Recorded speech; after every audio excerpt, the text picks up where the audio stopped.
Hola, buenas noches. Bienvenidos de nuevo, como cada semana en estas sesiones organizadas por el Colegio de Medicina Interna de México. Es para nosotros un gusto que nos acompañen.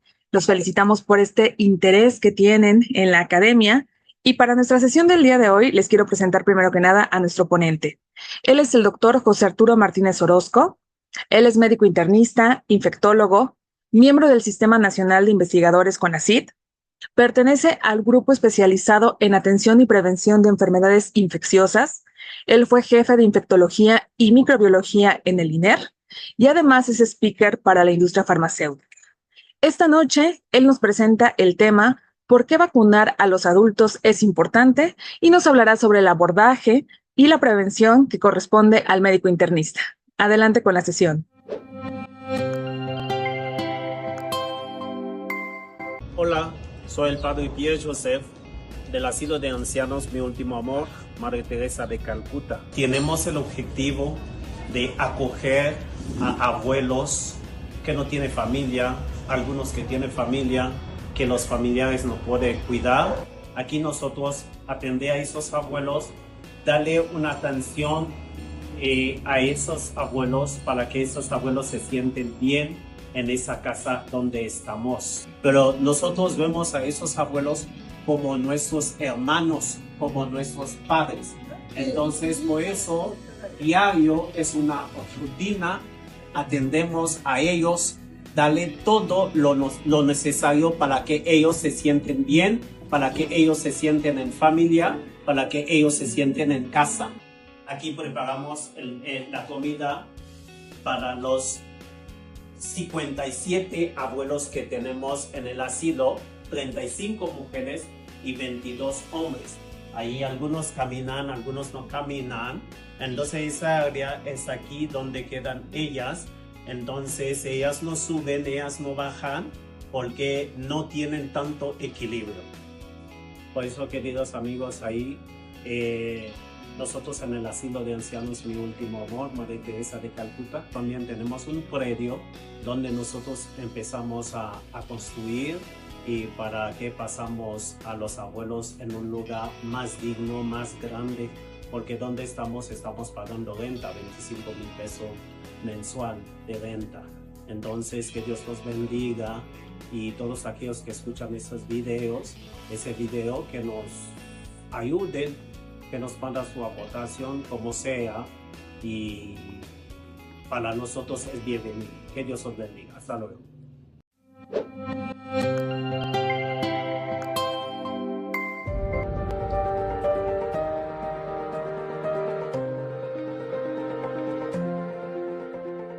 Hola, ¿cómo están a todos? Muy buen día. Yo soy el doctor José Arturo Martínez Orozco. Yo soy infectólogo e internista y me especializo en la vacunación del adulto, la prevención a través de vacunas y la salud sexual. El día de hoy vamos a hablar sobre por qué es importante vacunar a los adultos, cómo podemos abordarlos y prevenirlos en la visión del médico internista en cuanto a la infección por el virus del herpes zóster. Entonces, esta plática va muy enfocada a todos los tips que podemos tener nosotros como internistas para poder vacunar en el consultorio y muy importante que sepan todos los médicos que nos están escuchando que esta plática está muy dirigida para que nosotros como internistas también seamos voceros de la vacunación y de la prevención y que normalicemos dentro de nuestros consultorios médicos y nuestros hospitales la aplicación de vacunas, la medicina preventiva. Y vamos a ver por qué es tan importante hoy en día, principalmente en el caso del herpes zóster para los adultos. Entonces, bueno, mi conflicto de interés, yo soy speaker para Sandoz, GSK, Pfizer, Gilead, MSD y AbbVie, principalmente en el tema de vacunas y VIH. Yo soy médico internista infectólogo, investigador nacional SNI 1, soy director del grupo especializado en atención y prevención de enfermedades infecciosas que está en la Torre Work Lab de Condesa, es una clínica privada. 10 años fui jefe de infectología y microbiología clínica en el INER. Y vamos a empezar esta plática con un caso clínico muy interesante para irlo desglosando. Entonces, vean, este es un paciente de 50 años que tiene diagnóstico de enfermedad de Crohn desde enero del 25 y estaba en tratamiento con azatioprina y prednisona. Él acudió a valoración a valoración de infectología, así nos mandan muchos especialistas hoy, ya que va a iniciar un inhibidor JAK, pero también podría ser un biológico, que es por lo que nos envían a muchos pacientes a valoración. Entonces, este paciente iniciará upadacitinib, que es un inhibidor JAK, porque continuaba con actividad intestinal y articular con espondiloartropatía. No tenía respuesta al tratamiento, entonces lo iban a pasar upadacitinib, pero tenía un PPD de 15 milímetros en su valoración inicial. Los antecedentes de importancia de este paciente es que ambos padres de este paciente eh, fallecieron por complicaciones de la diabetes y neumonía severa en la pandemia de COVID-19 en el 2020. Obviamente no tenían las vacunas. La hermana de esta paciente, esta es una paciente femenino, la hermana de esta paciente tenía diabetes tipo 2 en descontrol, insuficiencia renal crónica y obviamente por este antecedente de inmunosupresión tuvo una tuberculosis pulmonar que fue tratada y curada. Y la paciente actual de Crohn, pues habita con su hermana en casa propia con todos los servicios, es decir, pues ha estado siempre en contacto con ella. En antecedentes personales no patológicos, tuvo un viaje reciente a Guatemala, no visitó selvas, grutas, cavernas o cenotes, no tenía vacunas previas del adulto, solo 3 vacunas de COVID-19 Sputnik, la última en el 2022 y una de tétanos, difteria que le pusieron en su trabajo en una campaña de vacunación hace un año. De tabaquismo, 3 cigarrillos al día desde hace 10 años y obviamente un combe, pues sí presente, que recuerden que combe es Community Mycobacterium Exposition, quiere decir que tuvo un combe presente porque su hermana convivió con ella y tuvo tuberculosis pulmonar. En antecedentes personales patológicos, que es lo interesante, ella tuvo varicela en la adolescencia, una varicela generalizada, diabetes tipo 2 de 10 años de evolución en tratamiento actual con metformina cada 8 horas, con su última hemoglobina glicada de 8,5%, o sea, en descontrol su diabetes. También pues tiene el antecedente de esta espondiloartropatía no especificada en el 2020 en manejo por reumatología en el IMSS y privado a base de tratamiento sintomático y prednisona 10 miligramos al día. Entonces, Crohn y espondiloartropatía es lo que la tenía la paciente con azathioprina y prednisona. Esta paciente tuvo un episodio de herpes zóster submamario al diagnóstico de la diabetes. Entonces, a ella le diagnosticaron la diabetes porque tuvo un cuadro de herpes zóster, que eso es muy frecuente que los vemos en las consultas de medicina general, medicina interna, medicina familiar y de infectología.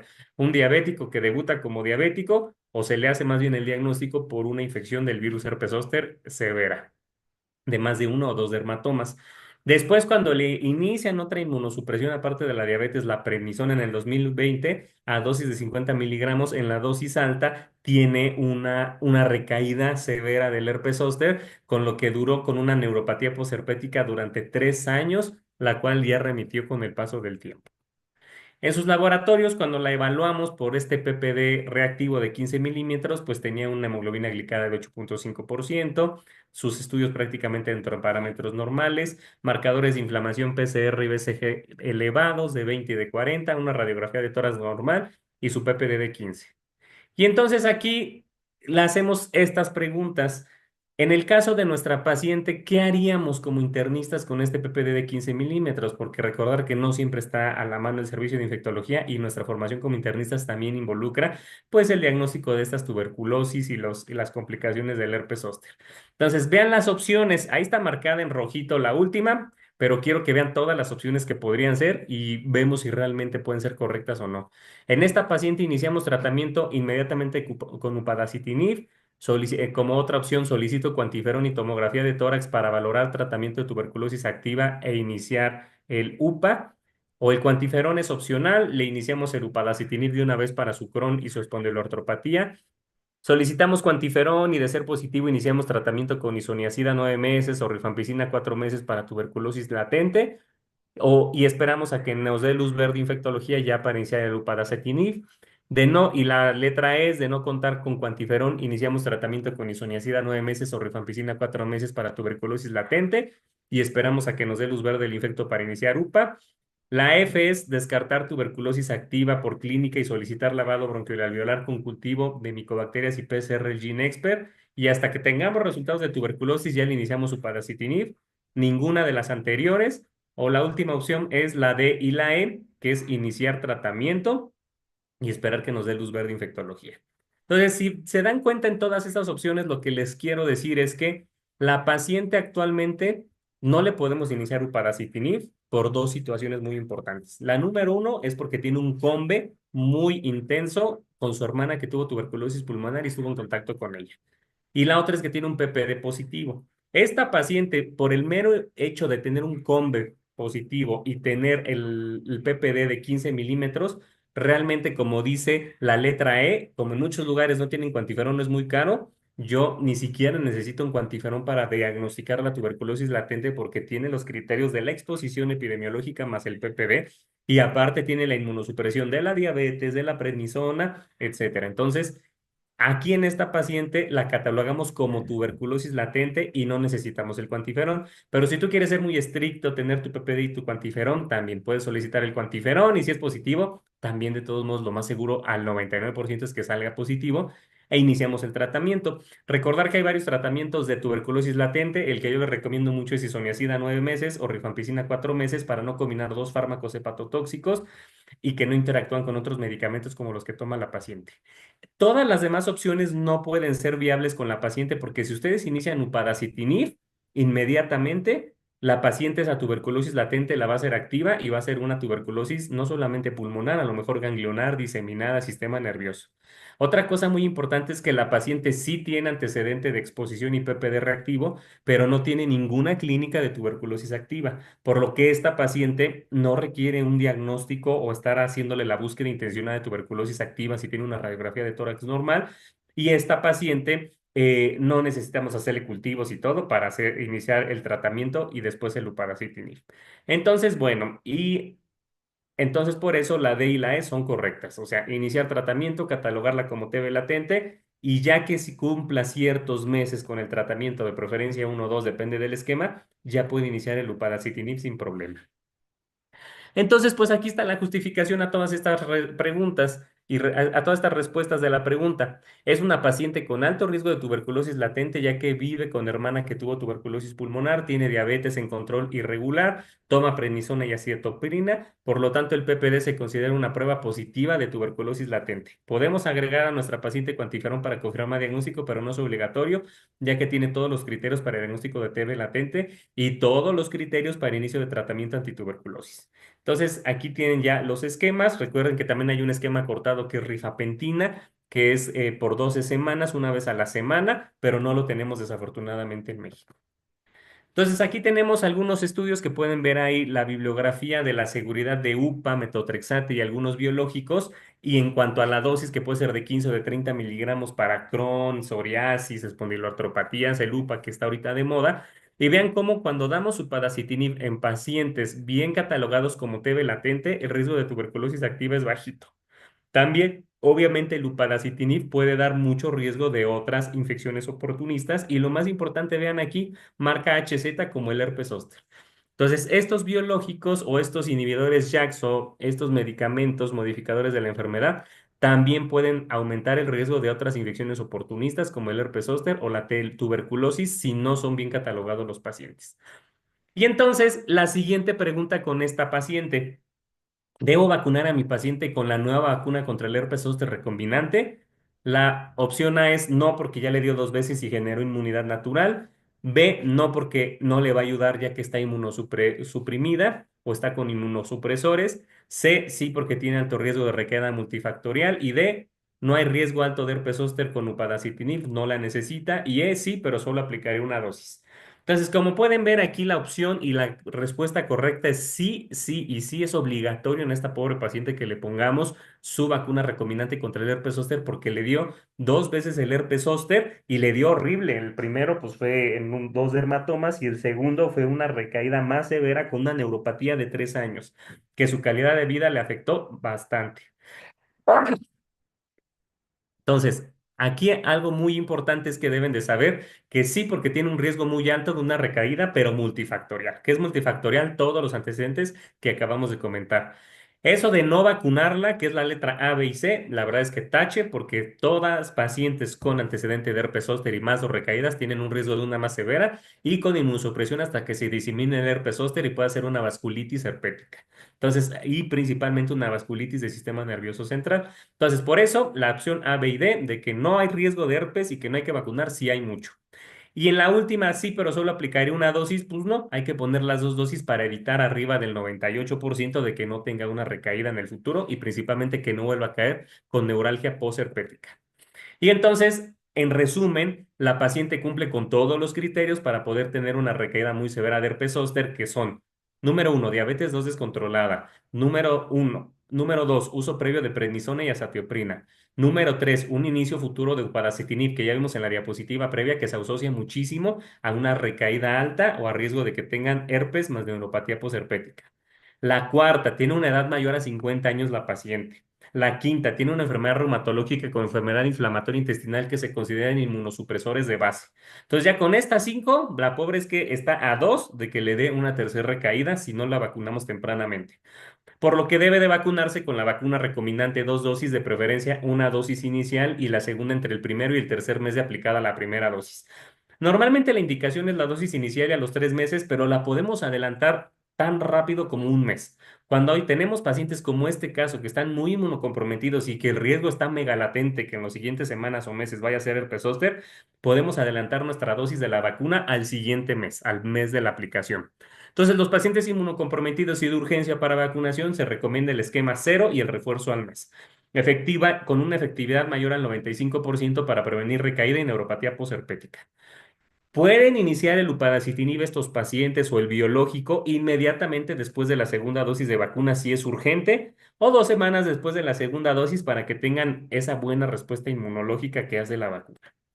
Y aquí tenemos obviamente un espectro muy importante que me gusta mucho esta diapositiva, la descripción general del perfil de datos de seguridad global de upadacitinib. Este es un ejemplo, ¿no? Pero también hay estudios sobre risankizumab, ustekinumab, tocilizumab, etcétera, baricitinib.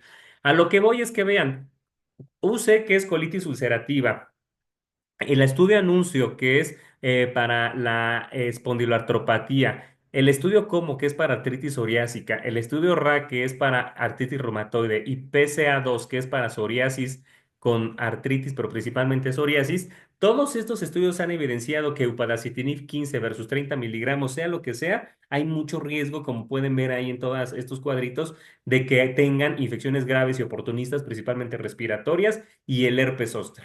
Estos estudios prácticamente como han sido muy bien evaluados los pacientes de TB latente, se han descartado y tratado los que salen positivos con pepédico antiferón, el riesgo de tuberculosis es muy baja porque el riesgo de tuberculosis es muy bajo porque han sido bien valorados y entonces ya estos medicamentos ya no hay tanto problema con la tuberculosis activa, pero sí el herpes zóster sigue siendo un problema. Por eso ahorita un mensaje que debemos de darle a todos los especialistas que les trabajamos, principalmente que usan biológicas o asimismo nosotros los internistas cuando usamos biológicos, debemos antes de iniciar un biológico, un inhibidor JAK, poner la vacuna del herpes zóster, entre otras que vamos a ver más adelante.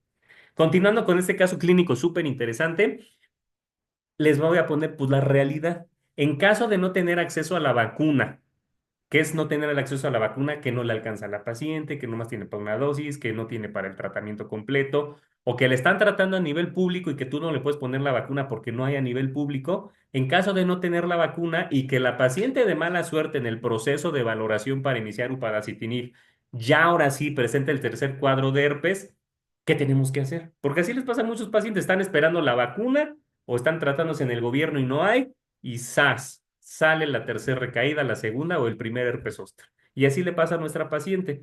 Pero necesitamos iniciar upadacitinib porque está muy activa su enfermedad inflamatoria intestinal y el Crohn y su espondiloartropatía. Entonces, ¿qué debemos de hacer? Si ya tiene el tercer cuadro, ¿cuándo le voy a dar el upadacitinib y tiene un tercer cuadro severo de herpes zóster? Entonces, la opción es, podemos iniciar de forma conjunta upadacitinib con el tratamiento del herpes, o al terminar 2, 3 semanas de tratamiento y que no haya actividad del herpes en piel, lo podemos iniciar, o ya no es candidata al UPA, porque se le va a ir el herpes al cerebro, o muevo cielo, mar y tierra, le pongo la vacuna y hasta que se la ponga, ya le inicio el UPA. O a la semana de iniciar tratamiento del herpes ya lo puedo iniciar. De todas estas respuestas, la ideal es que al terminar 2 a 3 semanas de tratamiento del herpes y que ya no tengamos las ronchas activas, o sea, inflamación en la piel, costras y que todo esté completamente seco, ya podemos iniciar el UPA. Porque si lo iniciamos antes durante una enfermedad activa viral, el herpes zóster, ahí que les quede muy bien ahí en sus consultorios y a ustedes como internistas, si ustedes inician tratamiento inmunosupresor durante un tratamiento del herpes zóster, ese herpes zóster se va a prolongar la duración. En vez de ser 2 semanas de dolor o de herpes o de ronchas, van a ser 3, 4 semanas. Entonces hay que tener mucho cuidado en esos pacientes del herpes zóster de postergar los tratamientos inmunosupresores hasta que esté limitada la enfermedad. Porque también un riesgo muy grande, principalmente con los biológicos, es que si está activo el herpes y a la par inicias el tratamiento del herpes más el biológico, ahí sí el herpes zóster se te puede hacer un herpes sistémico hasta con riesgo de encefalitis y ventriculitis. Continuando con este caso clínico, pues bueno, esta paciente requiere obviamente un tratamiento, aquí está ya la justificación y la respuesta infectológica. Esta paciente requiere un tratamiento de aciclovir de 14 a 21 días, dependiendo de la evolución de las lesiones. Yo como infectólogo no digo 7 días, 10 días, 14, no. Y menos en esta paciente que tiene chorrocientos mil factores de riesgo para que perdure el herpes, que se le haga sistémico y lo peor de todo, que quede una neuralgia posherpética más severa de la que ya tuvo la pobre paciente. Entonces aquí es respuesta a tratamiento, por eso 14 a 21 días depende de la evolución de las lesiones, cuando ya no haya eritema en piel, dolor, que no haya vesículas, que no haya costras melicéricas, de preferencia. El agregar upadacitinib durante la replicación viral puede agravar el cuadro de herpes zóster o prolongarlo, por lo que se recomienda el inicio de otro inmunosupresor hasta que las lesiones estén inactivas, como yo les decía. Es decir, que no haya celulitis, ampollas, costras y de preferencia la caída de la última costra y que no haya evidencia de celulitis es el mejor momento para iniciar su biológico o su medicamento modificador de la enfermedad. Bien importante, la vacuna no cura el herpes zóster y no es obligatorio iniciarla si urge dar el upadacitinib, esto es muy importante, pero la verdad es que sí hay que mover cielo, mar y tierra de preferencia para cuando salga de este cuadro y evitar una cuarta recaída e inmediatamente ponerlo, o sea, pobre paciente. La verdad es que yo creo que debemos de ser empáticos con estos pacientes más los que vemos en el gobierno. No hay vacuna en el gobierno, pero esto es una enfermedad muy agresiva, hay que recomendarles así muy empáticamente y de todo corazón, consigue la vacuna para evitar una cuarta recaída o recaídas o primoinfecciones. Y bueno, ya que haya resuelto por completo el cuadro del herpes, 2, 3 semanas después de preferencia, los primeros 6 meses por su inicio de upadacitinib o un biológico, pueden ponerse su vacuna. Y aquí tenemos estudios comparando upadacitinib, adalimumab, metotrexate combinado con adalimumab y la dosis de upadacitinib de 15 y adalimumab de 40 en artritis reumatoide y artritis psoriásica y viendo cómo el riesgo de herpes zóster es muy incrementado, principalmente con otros medicamentos, principalmente los biológicos. El adalimumab tiene un riesgo muy alto de que si no están vacunados los pacientes tengan más herpes zóster que hasta con metotrexate o upadacitinib. Entonces, esta diapo me gusta mucho porque es una comparación de modificador de la enfermedad, que es el metotrexate, el inhibidor JAK, que es el UPA, y un biológico como el adalimumab. Y estamos viendo cómo los biológicos tienen más riesgo de herpes zóster. En esto, obviamente, estamos viendo en artritis psoriásica y dermatitis atópica también el riesgo, pues obviamente de herpes zóster con upadacitinib en dosis de 15 y 30, a más dosis de este inhibidor JAK, pues más riesgo también del herpes zóster. Entonces hay que tener ciertas precauciones con estos inhibidores JAK, el upadacitinib, el baricitinib y otros biológicos como, repito, risankizumab, adalimumab, etarnacet, todos van a tener riesgo de reactivación viral, que es el herpes zóster. Entonces ahí tenemos que tener mucho cuidado. Hay ciertas poblaciones más vulnerables como los asiáticos, los negros, las poblaciones vulnerables o de múltiples comorbilidades. Entonces, aquí estamos viendo otro análisis de seguridad comparando un inhibidor JAK, adalimumab y metotrexate, donde vemos que las infecciones graves principalmente son en enfermedades sistémicas e inmunológicas más agresivas, como UC, que es la colitis ulcerativa, y obviamente más el riesgo de infecciones graves herpes zóster cuando tienen dosis altas de inhibidor JAK o a lo mejor adalimumab y metotrexate. Aquí tenemos, bueno, el caso de esta paciente, una herpes zóster súper severo. Prácticamente esto es un herpes zóster diseminado porque tenía en todo el brazo. Ahí no se ve poquito, pero le tapamos la cara a la paciente, pero tenía unas lesiones en la nariz, tenía unas lesiones en la pierna, entonces ya tenía un herpes muy agresivo. Entonces, con una neuropatía que no aguantaba la paciente. Entonces, así se ponen los herpes y a veces cuando están en cara hay que tener mucho cuidado con el riesgo de que hagan infección en sistema nervioso central. Pero bueno, pero también no solamente la vamos a vacunar del herpes y le vamos a dar tratamiento de TB latente a esta paciente. Entonces, como internistas tenemos que ver todo ese enfoque global integral de prevención y de futuras complicaciones. Entonces, en esta paciente sí se recomienda iniciar un esquema de vacunación del adulto para evitarle muchísimas infecciones que le va a traer, pues el biológico o el inhibidor JAK en el futuro, más su enfermedad de fondo, más su diabetes. Entonces, debemos de ponerle su vacuna de COVID actualizada, de preferencia con una cepa Omicron, ya sea la JN1 o la XBB 1.5. Ahorita está la vacuna de COVID JN1, la vacuna del herpes zóster 2 dosis, que es la vacuna recombinante, la vacuna de neumococo de 3 y de 23 serotipos en un esquema secuencial, que es dosis inicial, y a los 6 meses se pone la otra, influenza anual. Y si es una paciente de alto riesgo, en este caso no, pero si son pacientes sexualmente activos que comen mucho en la calle o en un entorno donde puede haber hepatitis A o B, se les recomienda la vacuna de hepatitis A y B por el riesgo de cronicidad que puede dar la hepatitis o hepatitis fulminante. Entonces, estas son las vacunas que yo como infectólogo le recomendaría a esta paciente para que viva una vida completamente sana, que tenga muy buena calidad de vida después de iniciar su inhibidor JAK, controlar su cronis o espondiloartropatía y evitar el riesgo de infecciones futuras. Entonces, vean qué interesante está este caso porque lo abordamos desde la perspectiva de medicina interna, infectología, la prevención y cómo nosotros como internistas infectólogos podemos armarle todo un esquema preventivo para evitar complicaciones no deseables en esta paciente. Entonces, todo este caso clínico me da pie para, pues, hablar un poquito sobre el herpes zóster y la carga de la enfermedad. Y hay algunos artículos muy interesantes que se han hecho en México. Por ejemplo, este estudio de Guzmán en el 2023, que lo pueden descargar. Ahí está en Infectious Diseases Therapy, ahí está la bibliografía. Demostró que, pues, la carga de enfermedad del herpes zóster, pues, sí es un poco alta. La mayor parte de los herpes zóster que se han visto en México son en mayores de 50 años e incrementan mucho en los grupos más vulnerables, que son los de más de 65 años. Y en los mexicanos tenemos mucho riesgo de complicaciones como neuralgias posherpéticas, meningoencefalitis, que es la diseminación del sistema nervioso central, enfermedad diseminada y la enfermedad ocular. Yo como infectólogo he visto muchos Ramsay Hunt o nada más herpes zóster ocular, que los pobres pacientes, aparte de que les duele mucho, pueden quedar ciegos o con disminución muy significativa de agudeza visual secundario al herpes. Entonces, todo eso se puede evitar con la vacuna del herpes zóster. Otra de las cosas es que los pacientes de más de 65 años representan el 37% de hospitalizaciones por el herpes. Imagínense, es una tasa muy alta de hospitalización. Esta señora que vimos, esta paciente mía en las fotos, la tuvimos que hospitalizar por el herpes porque ya tiene un herpes diseminado y el riesgo, dice, al sistema nervioso central es muy alto, entonces tenemos que hospitalizarlo. Y vean cómo los pacientes de 65 años dentro de las infecciones del herpes zóster representan el 81% de las muertes. O sea, sí es una enfermedad que tenemos que tenerle cierto respeto y un pericia para el abordaje diagnóstico y preventivo y terapéutico. Obviamente, hay variaciones en este artículo en los estados donde hay más o menos herpes zóster, pero esto es obviamente por subregistros, pero obviamente las complicaciones son reales en México y es un problema en la población general, por lo que se han autorizado estas vacunas contra el herpes zóster.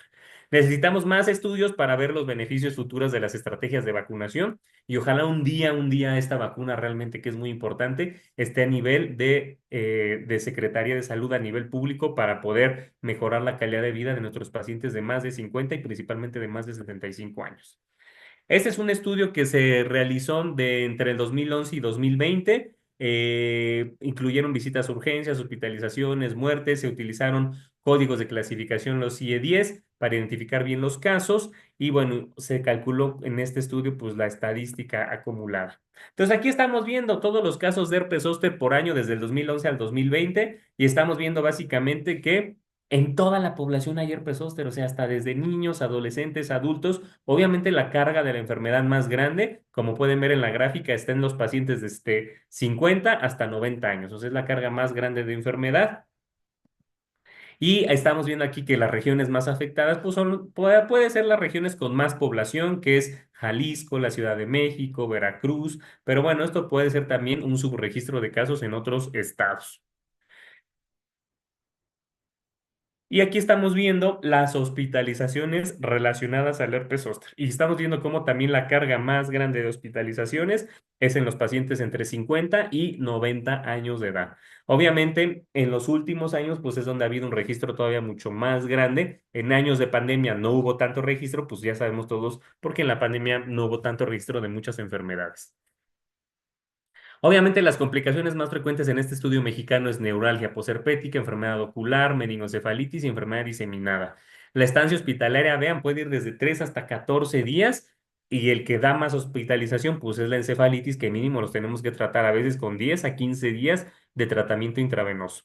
263 muertes entre el 2011 y 2019 y el 81% de estas muertes en pacientes de más de 65 años. Y pues la tasa de letalidad pues sí es de 0,46%. Aquí estamos viendo la distribución de complicaciones. Vean cómo casi el 40% de los pacientes pudieron tener alguna complicación y pues la mayor parte de las complicaciones era la neuralgia y la involucro del sistema nervioso central. Entonces se necesitan estudios de vigilancia prospectivos para obtener estimaciones más precisas de la incidencia de herpes zóster en México y la carga y estimar la carga de enfermedad. También recordar que el cambio demográfico hacia una población más envejecida en México aumentará la carga de herpes zóster en el futuro. Es una realidad que nuestra población está envejeciendo. Nosotros los internistas vemos mucha población de más de 60 a 65 años y por eso esta debe ser una de nuestras herramientas clave en el consultorio de medicina interna por el envejecimiento de nuestra población en México. Ahora, ya que vimos la carga de enfermedad y por qué es tan importante, vamos a ver los factores de riesgo más asociados al herpes zóster. Recuerden que tenemos la edad avanzada, más de 50 años, pero obviamente los de más de 60 y más de 80 todavía son los más susceptibles por el factor que se le llama la inmunosenescencia. La inmunosupresión también es muy importante. Pacientes con VIH-Sida, yo que me dedico a la infectología, chavito, chavita, que me llega con un herpes zóster, prueba de VIH, casi siempre 80% prueba reactiva. Entonces, herpes zóster severos en población joven también nos indican buscar alguna inmunosupresión. Un ejemplo es el VIH-Sida, el cáncer, el paciente post-trasplantado de órgano sólido o de células hematopoyéticas. Son los pacientes con más riesgo de herpes zóster. Entonces, estas son nuestras poblaciones con los mejores candidatos o las poblaciones clave para vacunar del herpes zóster en su primer consulta que te revisen. Entonces, siempre normalicemos que estos pacientes en tu primer consulta, aunque no vayan a algo de eso, tú los vas a vacunar del herpes zóster. También otra inmunosupresión importante, como ya vimos en el caso clínico, pues son medicamentos inmunosupresores como los corticosteroides que aumentan mucho la susceptibilidad, inhibidores JAK, biológicos, que se dividen en los inhibidores de TNF-alfa, los anti-CD20 o los antiinterleucinas, que ya tenemos un montonal a nivel mundial. Otras cosas, y como esta paciente también del caso clínico, las enfermedades autoinmunes. Pacientes con enfermedades autoinmunes, principalmente lupus, la artritis reumatoide, son los más expuestos o los que tienen más riesgo a que si no los vacunas, dejen ustedes si se les dan una inmunosupresión o no. El mero lupus, la artritis son inmunosupresores natos en el cuerpo de los pacientes y muchas veces los pacientes debutan como lúpicas, lúpicos o artríticos, reumatoides por un herpes zóster. Entonces, si nosotros tenemos esa pericia diagnóstica, te vas a dar cuenta que el herpes zóster habla de muchas cosas que tenemos que abordar como internistas. Los tratamientos para controlar estas enfermedades también pueden afectar la inmunidad, entonces, pues también tenemos que valorar el tratamiento que le vas a poner inmunosupresor y antes, obviamente, hacer su esquema de vacunación.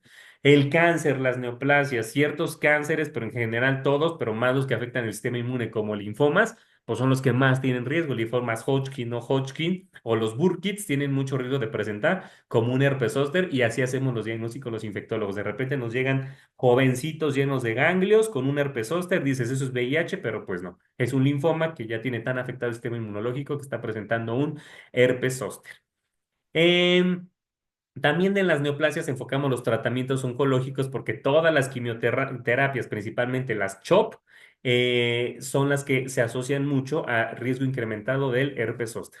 Enfermedades crónicas como nuestro caso clínico de la diabetes, enfermedades autoinmunes, principalmente la diabetes con hemoglobinas glicadas arriba de 8, 8.5, entre más alta esté la hemoglobina glicada, más inmunosupresión va a tener nuestro paciente y más riesgo de que tenga un herpes zóster ante cualquier otro factor de riesgo. Enfermedades crónicas también como inflamaciones crónicas también pueden afectar negativamente al sistema inmunológico.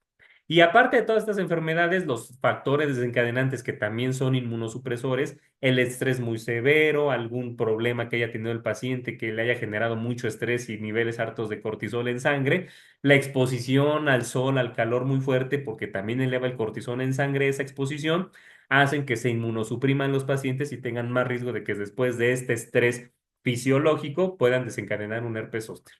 Muchas veces todos estos pacientes tienen de fondo pues alguna de estas enfermedades crónicas. Entonces, justamente aquí vemos los factores psicológicos, el estrés, la ansiedad, situaciones que pueden reactivar al virus o inmunosuprimir al paciente. La salud mental, la depresión son los pacientes que tienen más susceptibilidad de tener un herpes zóster y obviamente la falta de apoyo emocional puede influir mucho en la recuperación de estos pacientes. Algunas vacunas en pacientes que no están listos para las vacunas con una enfermedad inmunológica de fondo, donde el paciente está muy activo inmunosuprimido y tú los pones vacunas, por ejemplo, COVID, sí se puede prender un herpes zóster por poner una vacuna en un paciente que tiene una inmunosupresión muy importante por quimioterapia, por biológico o por alguna otra situación y que no le estabilizaste la enfermedad. Entonces, aquí es muy importante, si nosotros nos vamos a poner a vacunar en el consultorio, para iniciar vacunas de los pacientes, lo ideal es que nuestros pacientes tengan un sistema inmune estable y que tengamos mínimo un control de 3 a 6 meses de la enfermedad crónica de fondo. Entonces, bueno, también las que más se han asociado como aprender el herpes, porque pues sí, obviamente aplicamos una vacuna y se empieza a estimular el sistema inmune y se usa el sistema inmune para hacer anticuerpos y células contra esa vacuna, se descuidan otras infecciones. Por eso es muy importante saber cuál es el timing y el momento de poner otras vacunas. Pero más que las vacunas, lo que se ha relacionado hoy en día muchísimo, hay miles de artículos que los invito a que los lean, ahí están en la bibliografía. La infección por COVID-19 desde yo ya 5 años viendo COVID, yo combatiendo el COVID en el INER durante 5 años. Una de las cosas, aparte de verla en el INER y a nivel privado, que nos hemos dado cuenta y que dice la literatura, el COVID es un inmunosupresor nato. Muchos pacientes que les ha dado COVID y más a los que les ha dado sintomático con neumonía, tienen una inmunosupresión post-COVID tan severa que el riesgo de reactivación de infecciones latentes es muy alto. Y las dos que más frecuentemente reactiva el COVID es la tuberculosis latente y el herpes zóster. Entonces, también todos nuestros pacientes post-COVID y más si les dio severo el post-COVID o quedaron con algún dato de inmunosupresión son súper candidatos a la vacuna del herpes zóster.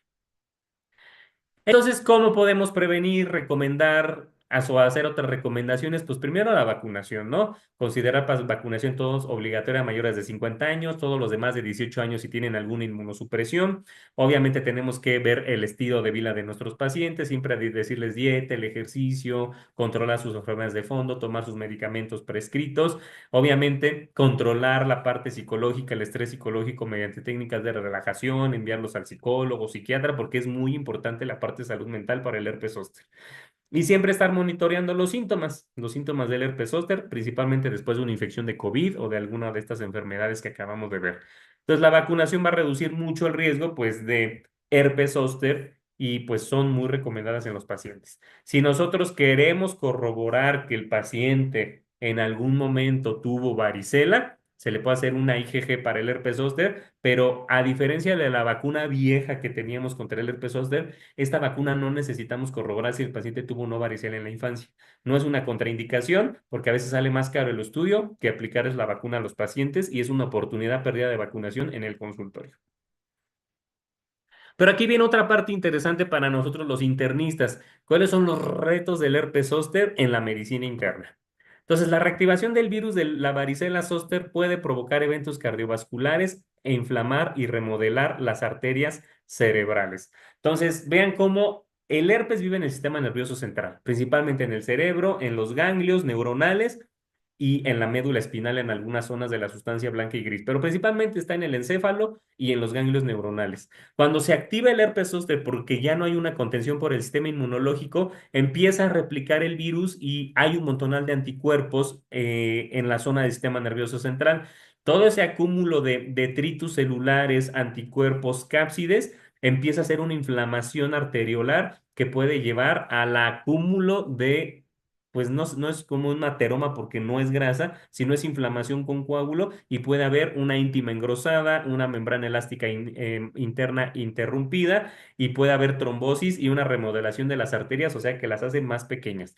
¿Y eso en qué puede afectar en el futuro a nuestros pacientes de más de 60, de más de 50 años? Infartos cerebrales, eventos vasculares cerebrales, infartos del miocardio, que todo eso se podría prevenir también si también la varicela zóster en reactivaciones nos puede incrementar el riesgo cardiovascular, lo podemos evitar con la vacuna del herpes zóster. Aquí tenemos muchos artículos, que es lo que yo quiero que vean, como la replicación del virus varicela zoster a nivel del sistema nervioso central incrementa los niveles de amilina y A beta 42, que finalmente todos estos hacen una vasculopatía y pueden incrementar mucho los péptidos amiloidogénicos. A veces es una amiloidosis, pero esto es una secuela del herpes zóster.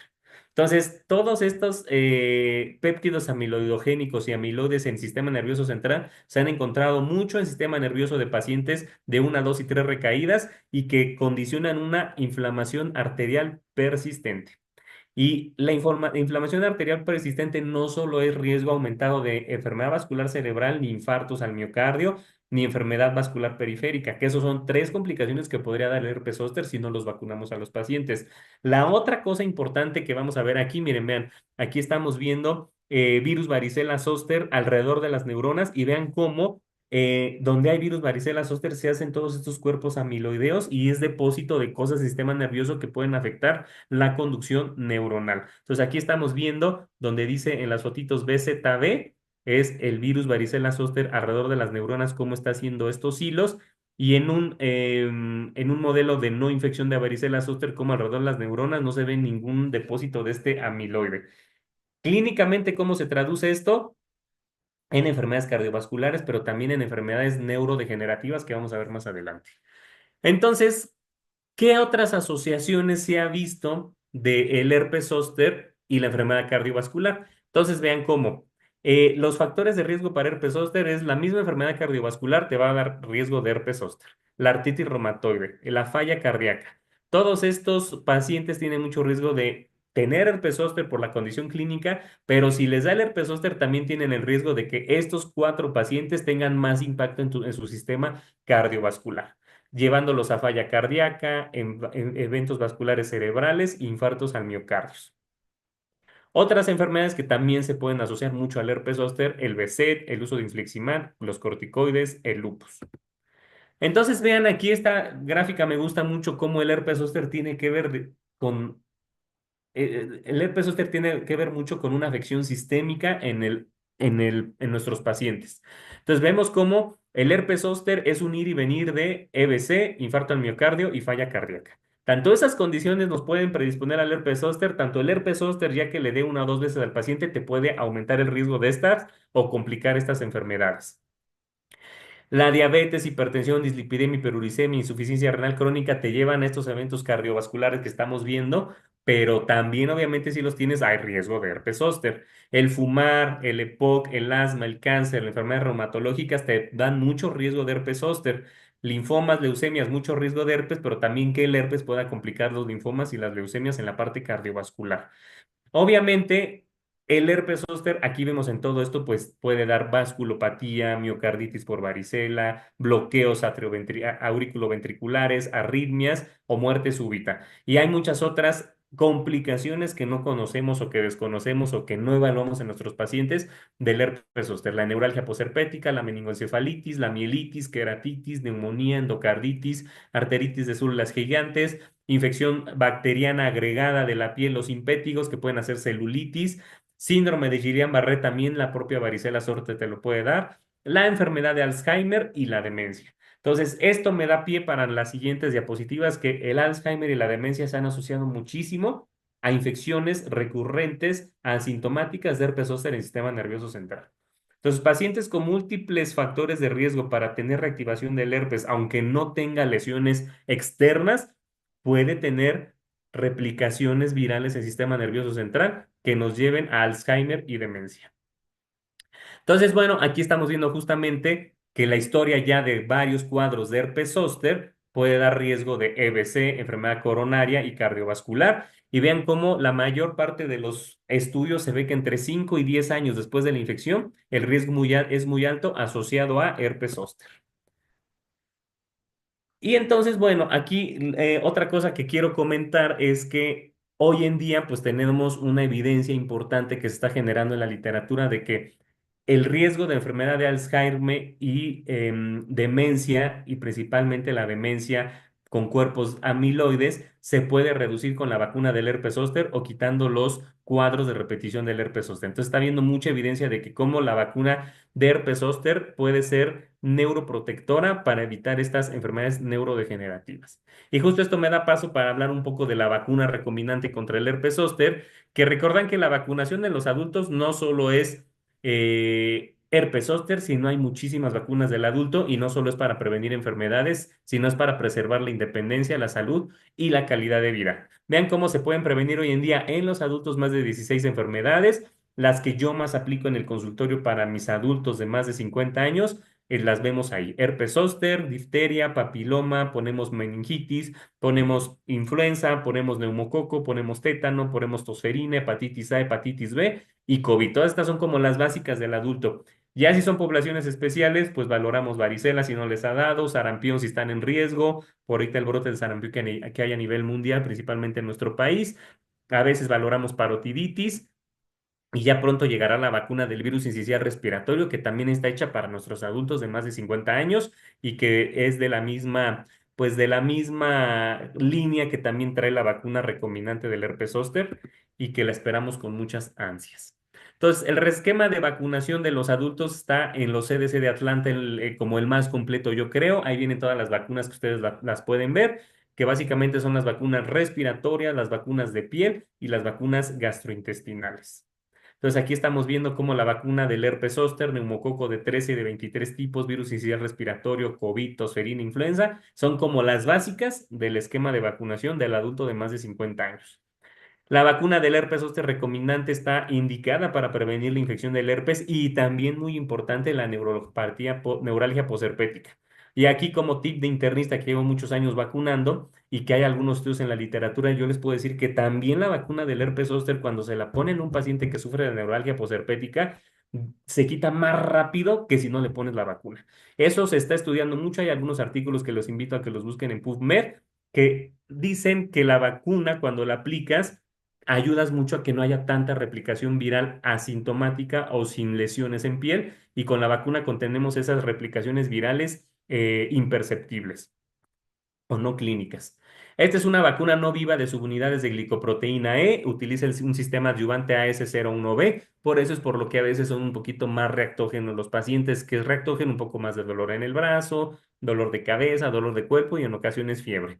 Está indicada para la prevención de estas dos enfermedades, dos patologías en adultos de más de 50 años, pero si hay adultos de más de 18 años, hombres y mujeres con riesgo de herpes zóster, se la ponemos. O sea, yo en el consultorio veo muchos inmunocomprometidos. Prácticamente de mi consultorio no se va nadie de más de 18 años sin la recomendación de la vacuna del herpes y como poblaciones prioritarias los que tienen algún tipo de inmunosupresión o a veces no tienen ni una inmunosupresión, pero ya un chavito de 25 años por el estrés de su vida diaria le dio un herpes zóster, se lo tienes que recomendar. Obviamente, no está contraindicada esta vacuna como la viejita en inmunocomprometidos. Esta vacuna es muy segura en pacientes inmunocomprometidos. Entonces, bueno, aquí vemos cómo la subunidad, cómo está hecha la vacuna a base de estas subunidades que acabamos de decir y obviamente cuál es su diana de la respuesta humoral y celular. Y aquí vemos un poquito cómo es la conformación de esta vacuna. Entonces, las dosis es lo que les decía en el caso clínico. Lo ideal es que sea la dosis inicial y a los 3 meses, pero tenemos un periodo hasta de 6 meses, que es la pauta flexible para poner la segunda dosis con la misma efectividad para prevenir un caso de herpes, una recaída de herpes zóster o la neuralgia posherpética. Pero si nos urge, como en el caso clínico que acabamos de ver, hacemos una dosis acelerada que puede ser la dosis inicial y al mes o a los 2 meses. O sea, sí se puede adelantar, lo más cerca obviamente es al mes de la aplicación. La eficacia de la vacuna, como les dije previamente, es 97% en adultos de 50 años y más y 91.3% en adultos de 70 años y más. A largo plazo, 11 años después de la segunda dosis, en los estudios sigue habiendo prácticamente 90% de protección. O sea, nuestro mensaje para los pacientes, si no queremos que se vayan, porque muchas veces es así, les tenemos que decir, esta vacuna es de por vida hasta que haya estudios y nos van a sino que nos dicten si hay que poner un refuerzo o no. Pero por estos estudios de seguimiento mínimo 10 años después de la aplicación tienen una muy buena protección contra herpes, recaídas de herpes y neuralgia posherpética. Que ahí estamos viendo, ¿no? Entre más joven es la población, los de más de 50, los de 50 años a 60, pues la protección para neuralgias del 100% y de otras complicaciones hasta 95%. Efectos secundarios muy leves, hay que avisarles a los pacientes que es dolor en el lugar de la inyección, fatiga, mialgias, dolor de cabeza, fiebre. Algunos pacientes es muy importante que les digan que a veces la zona de aplicación en su brazo se puede poner roja, es un eritema transitorio, no se deben de tocar, aplicar nada, solo se va a quitar. Si tienen muchas molestias sistémicas, les podemos recomendar un antiinflamatorio para disminuir las molestias de los pacientes. Entonces, bueno, esta vacuna ya tiene 51 aprobaciones a nivel mundial, 26 recomendaciones clínicas y está en muchas guías de práctica clínica. Entonces, como internista, debo de discutir todas estas vacunas con nuestros pacientes y debemos incluir ya la vacuna del herpes zóster.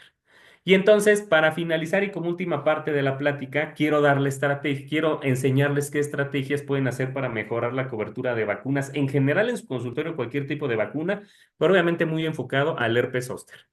Recuerden que hay muchas barreras para la vacunación, principalmente porque no está incluida en el cuadro básico, no es gratuita, entonces eso hace que no todo el mundo la pueda tener. Los seguros privados no la cubren, tenemos que justificar ya que el paciente tuvo un cuadro de herpes zóster para que le paguen la vacuna. Y obviamente no hay una infraestructura grande para poder tener centros de vacunación grandes donde la gente se sienta en confianza para acudir a la aplicación. Obviamente con la pandemia del coronavirus incrementó mucho el awareness sobre irse a vacunar. Aquí en México yo les puedo decir que como infectólogo la gente después del COVID se quiere vacunar. Tú convéncelos de que necesitan las vacunas y tuvieron tanto miedo de tantas muertes que vieron, tanto que padecieron ellos o sus familiares, que no quieren volver a tener una enfermedad que se puede prevenir por vacunación. Entonces, necesitamos tener esta conciencia de que sí, después del COVID en México y en algunas otras partes del mundo, la cultura de vacunación sigue muy fuerte y debemos de aprovechar eso. Pero muchas veces una de las barreras es que existe falta de conocimiento sobre el herpes zóster y los riesgos, tanto en la población como en los médicos tratantes. Hay una falta de concientización sobre la importancia de vacunación en adultos por parte de los internistas y hay muchas barreras para ofrecer una vacuna en los consultorios. Obviamente hay una falta de inclusión en la vacunación para adultos en la formación de los médicos y obviamente si a nosotros no nos enseñan la vacunología o la importancia de las vacunas en la carrera o en la residencia y como todos nos formamos en hospitales del gobierno donde casi no rotamos por medicina preventiva o no nos enseñan ni a poner vacunas, pues eso te lo llevas a tu consultorio privado, a tu práctica privada y no lo vas a hacer. Entonces, por eso son estos foros para que entiendan la importancia de la vacunación desde la perspectiva de medicina general, familiar y del médico internista. Entonces, se necesitan campañas de concientización dirigida a los profesionales de la salud en diversos canales de comunicación. Es importante mejorar el acceso a la vacuna, incluyendo su inclusión en el cuadro básico y expandir la infraestructura de vacunación. Y debemos facilitar el acceso a la vacuna en lugares convenientes como farmacias y centros comerciales. Se deben de hacer guías y recomendaciones. Si no hay guías, no hay recomendaciones, pues los médicos no las aplican, porque no es parte de una recomendación para ciertas enfermedades. Entonces, a mí me encantaría ver un día la guía de COVID o la guía de no sé qué, o la guía de linfomas o la guía de VIH, donde se recomiende la vacunación contra el herpes zóster, que nos falta mucho para llegar a que en guías nacionales recomendemos la vacuna del herpes zóster. Entonces necesitamos expandir el acceso y la infraestructura, principalmente esto a nivel de gobierno. Se debe de mejorar el acceso a la vacunación para poblaciones de bajos ingresos, zonas rurales y obviamente capacitar a las personas que van a vacunar. Entonces, esto es muy importante. Este es otro artículo mexicano de Cervantes donde ven todos los retos que hay en México para que los pacientes no se vacunen.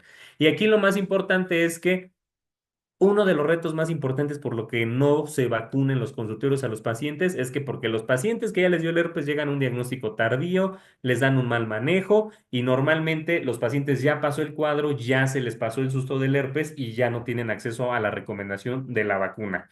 Otros de los grandes challenges o retos en México es que pues el precio, que no está disponible en todos lados, que los seguros de gastos médicos no lo cubren, que en México obviamente no hay a nivel público, que no hay el awareness o esta conciencia médica de que debemos de vacunar. O sea, ustedes vayan a diversos consultorios, ¿qué médico a una consulta normal de medicina interna? Lo primero que hacen en esa consulta, en su primer consulta, es recomendar una vacuna. Y póngale más la vacuna del herpes zóster. No tenemos esa cultura. Entonces, por eso debemos de tener esa cultura y normalizar la aplicación de vacunas en nuestros consultorios de medicina interna. Entonces, la conciencia y aunado a guías, yo creo que es lo mejor, como dice este artículo, para hacer que nuestros médicos en general vacunen contra el herpes zóster. ¿Por qué? Porque puede haber muchas complicaciones. Aquí vemos las complicaciones del sarampión que hoy está de moda, de la varicela zóster, de la influenza, del virus incisional respiratorio, cuatro infecciones del adulto que pueden ser prevenidas al 100% por vacunación.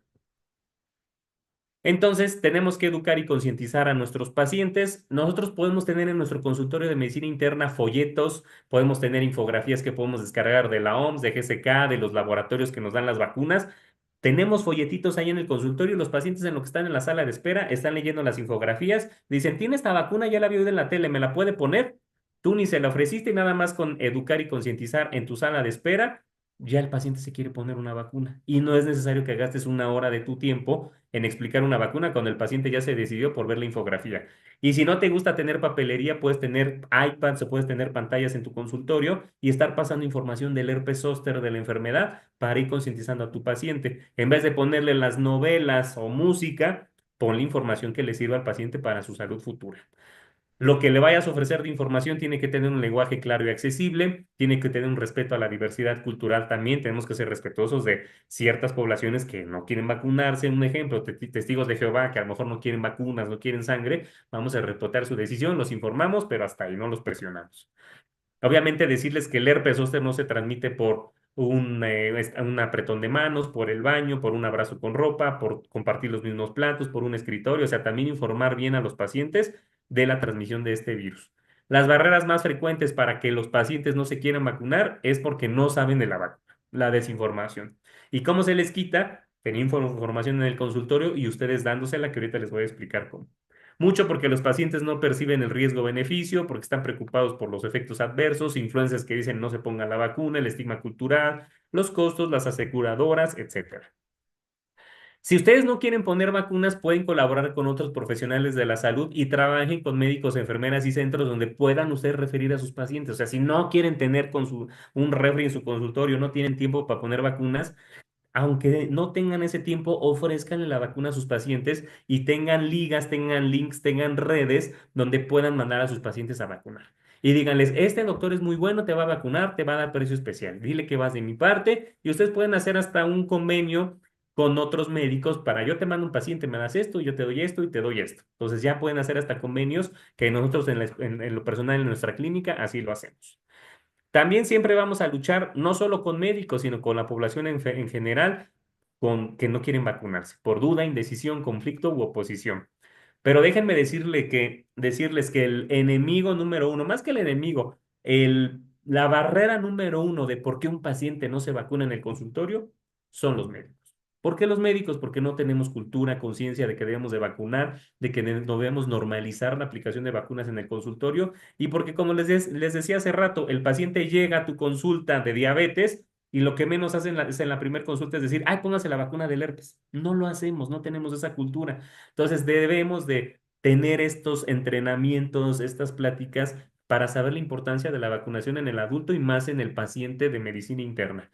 La falta de conocimiento, la falta de confianza, la falta de percepción de riesgo de nuestros pacientes, o que no lo vemos como negocio o beneficio económico, o que nos preocupan a veces las actitudes de los familiares del viejito que nos llevan así de adulto de más de 90 años, que él ya no puede tomar decisiones por sí solo y que no quieres batallar con la familia.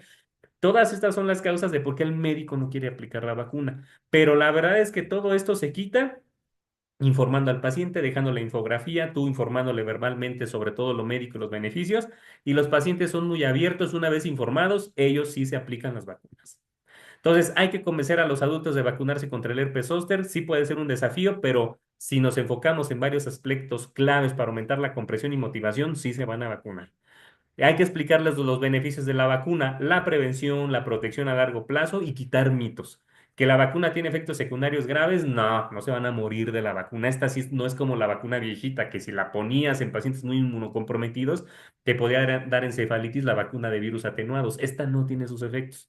Esta lo más es nada más dolor de cuerpo, de brazo, de cabeza y se acabó y les dura un día y ya. Pues para que no tengan miedo los pacientes. Y la otro mito que no solo a los pacientes, sino también muchos médicos, ahí se los dejo de tarea, muchos médicos dicen, ya le dio el herpes zóster, ya para qué le pongo la vacuna. No, pues peor, porque ya vimos el caso clínico que si tiene una segunda, tercera recaída es peor y la duración de la neuropatía posherpética es peor. Entonces, quitar el mito de que si ya le dio el herpes o ya se le quitó, ya no se la tiene que poner, tache, hay que quitar ese mito. Hay que hablarles muy bien de la seguridad y eficacia de la vacuna, de acuerdo a la IPP del producto, a las recomendaciones de COFEPRIS y FDA. Tenemos que hablar con evidencia, siempre ser compresivos y respetuosos. Si ustedes en el consultorio comparten historias de personas que han enfrentado el herpes zóster a uno que les llega por herpes zóster, puede que le despierten la conciencia y se quiera vacunar porque tú le contaste de otro paciente tuyo que se comportó igual que él. O si el paciente está listo para ver fotos de herpes zóster que tengas en tu computadora, también la invitación es con toda la confidencialidad del mundo con sus otros pacientes. Enséñenle fotos del brazo, de la pierna de un paciente de herpes zóster y lo severo que se puso. Los pacientes nada más son tan visuales que dicen, yo no quiero estar así, póngame la vacuna del herpes zóster. Entonces, nada más con ver y ustedes con compartir casos clínicos o historias con sus pacientes se pueden vacunar. Podemos hacer campañas dirigidas pues a los adultos, a los padres, a la familia en general, al familiar del adulto mayor, para que se puedan vacunar, siempre con el enfoque en la prevención. Entonces, vean, por ejemplo, estos son pacientes de mi consulta donde realmente muchos van a vacunas, otros van a una consulta normal y acaban siendo vacunados. Uno de las barreras también es porque a muchos pacientes les da miedo el pinchazo. Entonces, nosotros ahí en el consultorio estamos viendo, son pacientes que esto subieron en sus historias la vacunación, por eso me la permitieron. Los estamos vacunando, les damos ahí unos peluches para que ellos lo abracen, les damos un masajito en la espalda con un vibrador para distraer el dolor. Y nada más con que hagamos esas dos cosas, los pacientes quedan fascinados y no solo se ponen una, se ponen tres, cuatro, cinco vacunas y hasta preguntan, ¿qué otra vacuna me toca, doctor? Vean, esta chica pone ahí el logo del IMSS, ¿no? Chécate, mídete, muévete y vacúnate. Me dolió, @doctor Arturo Infecto, ¿no? El otro chico, porque cuidarse es de guapos, poniéndose su vacuna. Aquí otros chicos, aquí diferentes tipos de vacunas. Por ejemplo, este chico, hoy me apliqué la vacuna del papiloma. Si tú tienes la oportunidad, hazlo, no lo dudes, responsabilidad sexual. Aquí otro chico que igual se vacunó, vacunando al más vacunado y protegido, vacúnense bebés. Entonces la gente se vacuna. Normalicemos la vacunación en el consultorio. Por ejemplo, este caso de este chico que ponemos aquí dice, en mi date de San Valentín con mi infectólogo, vacunándome papiloma y hepatitis. Este chico lo vacunamos de la hepatitis porque su mamá le acaba de dar hepatitis A. Entonces le pusimos la vacuna de la hepatitis A como profilaxis post-exposición para que no le diera a él. Pero haciéndole su historia clínica, platicando con él, vimos que le convenía mucho la vacuna del papiloma, le contamos, le dijimos de la vacuna y dijimos, ah, pues póngamela junto con esta.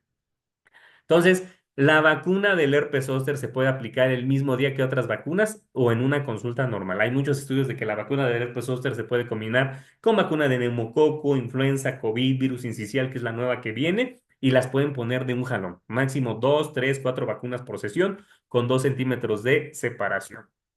Aquí estamos viendo, por ejemplo, nosotros hacemos campañas grandes de vacunación en medios, en redes sociales, que nos ayuda mucho para atraer más pacientes, que se los recomiendo mucho. Las plataformas de Facebook, Instagram, TikTok, los grupos de WhatsApp, créanme que sí traen mucha gente cuando ustedes se meten ahí y dan información sobre la vacunación. Redes sociales, campañas digitales y si pueden contratar o tienen pacientes conocidos que sean influencers o figuras públicas, que ahorita hay muchísimos. O sea, gracias a las redes sociales ya no nada más hay un famoso, hay millones de famosos que tienen muchos miles, cientos, millones de seguidores. Muchos de esos, si ven sus historias o lo que postean sus pacientes, les pueden llegar a ustedes o lo que posteen ustedes mismos. Aquí les voy a enseñar nada más unos videitos de cómo mi grupo de prevención de enfermedades infecciosas acudió a programas para vacunación. Aquí estamos vacunando a los chicos de miembros al aire, hombres que no se quieren vacunar contra el papiloma, haciendo la cultura de vacunación de la vacuna del papiloma. Y después de este programa tuvimos muchísima afluencia de hombres que se quisieron vacunar contra la vacuna del virus del papiloma. Y no solo hemos hecho estos programas para la vacuna del virus del papiloma, hemos hecho esto a nivel de radio, televisión, principalmente porque la gente vea que sus ídolos se vacunan. Los vacunamos de influenza, de COVID, de neumococo, de papiloma, del herpes zóster. Y bueno, así se ponen, por ejemplo, de cómo se ponen los hombres en la vacunación. Pero ustedes hablándoles bonito, convenciéndolos, tratándolos bien, al rato regresan a sus vacunas. Sé tu hija, cabrón. Sé tu hija, por favor. Ah, pero ¿cómo metes el chile en todos lados, verdad? ¡Vámonos! Entonces, bueno, estamos viendo justamente pues cómo se están vacunando, ¿no? Y luego ellos se convencieron tanto de la primera dosis que quisieron que les pusiéramos la segunda dosis, lo hicimos también en un programa, otro completamente diferente, nuestros folletitos que nos da la industria farmacéutica y promocionando la vacuna, y aquí poniendo la tercera dosis, completando el esquema de vacunación en programas. Y esto hace que los pacientes pues lleguen muy fácil a su consultorio. Pero también pueden ir a radios locales, programas comunitarios, hacer volantes, carteles y eso los va a ayudar mucho. Organizando talleres, charlas, ferias de salud, donde ustedes participen, aunque no cobren, créanme que atraen mucha gente. Obviamente, pues las poblaciones vulnerables, indígenas, rurales, que no tienen acceso a la vacuna ni los recursos económicos va a ser difícil, pero pues esperemos que pronto haya un programa de vacunación a nivel de Secretaría de Salud. Eh, entonces, pues hay que darles información accesible, vacunación gratuita o subsidios y atención integral.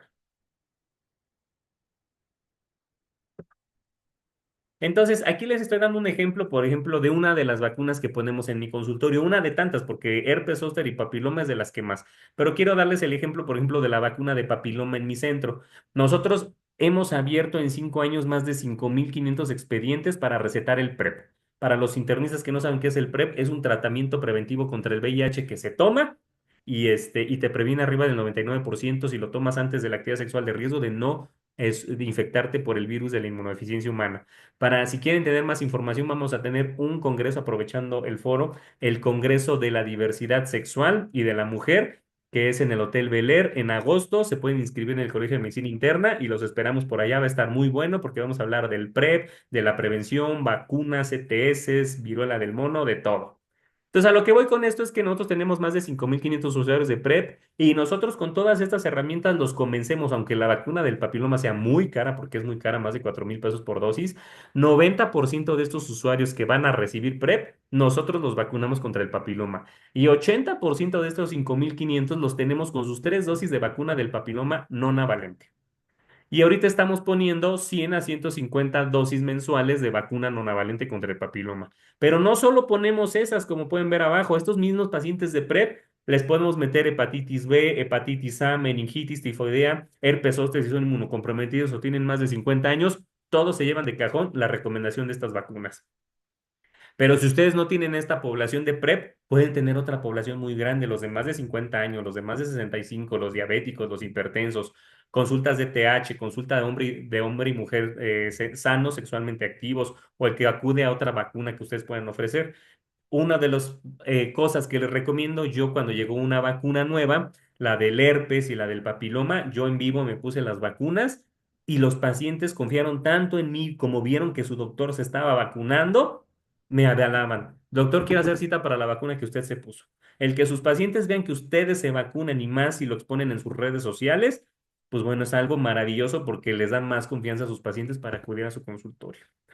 Entonces, para terminar, a una audiencia se le llega con el cerebro y el corazón. Hay que informar de manera científica y correcta, no estigmatizar, no juzgar, empatizar y celebrar. ¿Por qué celebrar? Porque cuando los pacientes se ponen la vacuna del herpes zóster, yo les digo felicidades porque te estás poniendo una de las mejores vacunas del adulto para prevenir una de las enfermedades más agresivas que hay y que son muy frecuentes hoy en día.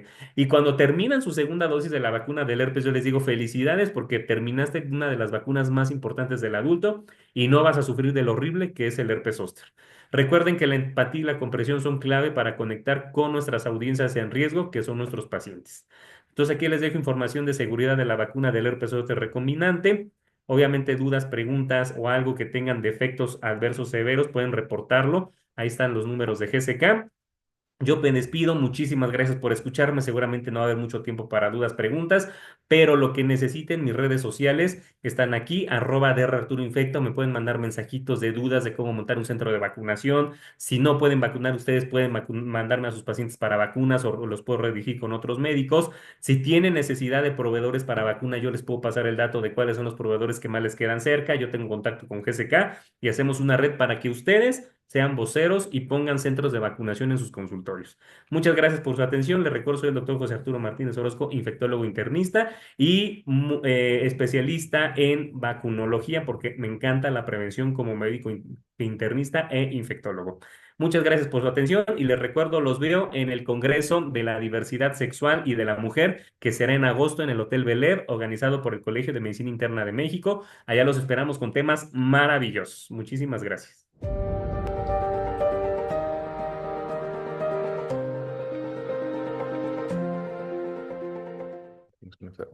Buenas noches.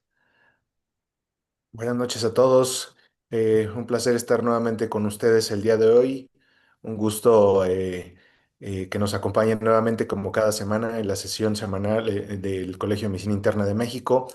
Nos acompaña el día de hoy la doctora Leslie Moranchel García, primer suplente vocal del Colegio de Medicina Interna de México, y la doctora Ana Paula, que también nos está acompañando en esta sesión que nos hizo favor de presentarnos el doctor José Arturo Martínez Orozco. Muy buena participación. Eh, Les quiero comentar que desafortunadamente el doctor José Arturo no se pudo conectar para la sesión de preguntas y respuestas que tenemos habitualmente al final de nuestras sesiones por motivos de encontrarse en un viaje de trabajo. Entonces, vamos a realizar nada más algunas conclusiones sobre el tema que acabamos de ver. Doctora Moranchel. Gracias, ¿qué tal? Buenas noches. Muchas gracias por acompañarnos.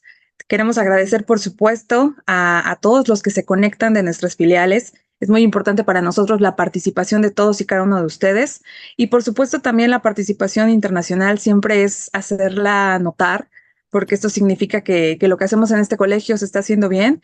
Y en esta ocasión, por ejemplo, tenemos conectados de Bolivia, Paraguay, Guatemala, Nicaragua, El Salvador, de Venezuela, de Ecuador, de Estados Unidos y de Uruguay. En esta sesión tuvimos 761 personas conectadas y bueno, como les comenta el doctor Manuel, la oportunidad de que puedan dejar sus preguntas tanto a través del canal de Facebook como del chat de los colegiados y por supuesto se le harán llegar al doctor para que él las pueda responder. Además de que al final de esta presentación, pues el doctor nos compartió sus redes, sus datos de contacto para que pues igual se pueda dar una comunicación mucho más directa. El tema de hoy de gran relevancia, más por el momento que estamos viviendo. Hablar de vacunas siempre es importante. Vacunas en el adulto mucho más. De repente es un tema que dejamos un poquito de lado. A veces pareciera que es algo mucho más reservado para los niños, pero pues obviamente en el adulto siempre hay muchas dudas que resolver y es un tema que a veces no le damos la atención que merece. Doctora Ana Paula, no sé si quiera compartirnos algo, algún punto de vista. Pues nada, doctora, muchísimas gracias a los dos, al colegio que una vez más nos abre las puertas para tener esta sesión con ustedes. Y sí, coincido completamente con usted, la vacunación es un tema de alta relevancia en la actualidad. Y nosotros como internistas, pues necesitamos dar un paso al frente y decir, la vacunación es parte de un estilo de vida saludable que queremos para nuestros pacientes. Estamos en un mundo en donde la medicina ya no es curativa nada más, debe ser preventiva y por supuesto que la vacunación en los adultos es una parte de esa prevención fundamental. Entonces, agradecidos con el colegio por la apertura a poder hablar de estos nuevos temas, a salirnos un poquito de la caja y atrevernos a romper paradigmas y darle a la vacunación en los adultos su justo lugar que merece. Muchísimas gracias a todos y por supuesto a todos los que estuvieron escuchando la sesión del doctor Martínez, que estoy segura que todos estábamos muy al pendiente de todos los tips que nos dio y de todos los datos muy interesantes que nos compartió, pues invitarlos a que las dudas que tengan las hagan llegar para que el doctor se las pueda responder puntualmente. Gracias. Sí, muchas gracias. Nuevamente, eh, las preguntas las pueden dejar en el chat y se las haremos llegar al doctor Martínez Orozco para que él las pueda contestar y para que se complemente la sesión del día de hoy, que como comentan bien ustedes, doctoras, es muy ilustrativa y es muy importante por el papel que debe tener el médico internista para la vacunación de los adultos. Es uno de esos temas que realmente nos atañe mucho a nosotros y que en ocasiones dejamos un poquito de lado, debemos de meternos más en ello y, pues sobre todo en este momento en el que hay tantas corrientes de pensamiento, por decirlo de alguna forma, que quieren evitar que la población se vacune. Debemos de nosotros ser parte de la solución y ayudar a que esto no esté ocurriendo. Por mi parte, pues agradecer nuevamente a todos los colegiados que se conectaron el día de hoy. Como dijo la doctora Moranchel, casi 800. Es una muy buena afluencia.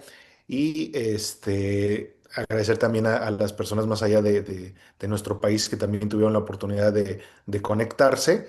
Y pues nada, ¿no? Agradecerles a todos. E invitarlos, como ya hizo durante la plática el doctor Martínez Orozco, a nuestro próximo congreso sobre el Congreso de la Mujer y la Diversidad, que se va a realizar en el mes de agosto. Pueden estar revisando nuestras redes sociales para que vean las fechas, cómo inscribirse, incluso pues dónde quedarse en la Ciudad de México para los que tengan la oportunidad de venir acá y estar aquí con nosotros. Entonces, de mi parte, pues muchas gracias. No sé si hay algún comentario más para cerrar.